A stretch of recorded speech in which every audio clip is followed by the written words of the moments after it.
Judson. 43. My name is Luis Cadena. I live at 67 Long Hill Avenue, Shelton. And before I start, on my way in, somebody stopped me and told me to give you all a message that I look extremely good today. Sir, please just state your name again. Angel Cadena. Thank you. All right. What you have in front of you is a law-abiding United States Marine Corps veteran. And I have been to 49 out of the 50 states in this country, and I have traveled all over the world. But I began in a gun-free zone. It's called Chicago.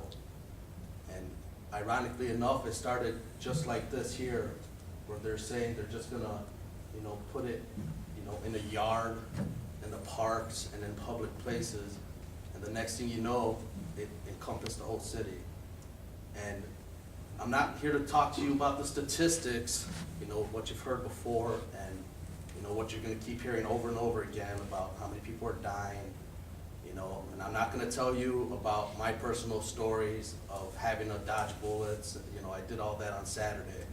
But what I am gonna tell you is that there's a type of fear that you cannot calculate, that people live with in Chicago because they're unable to defend themselves. Fortunately, I guess I was born without that gene because I didn't care.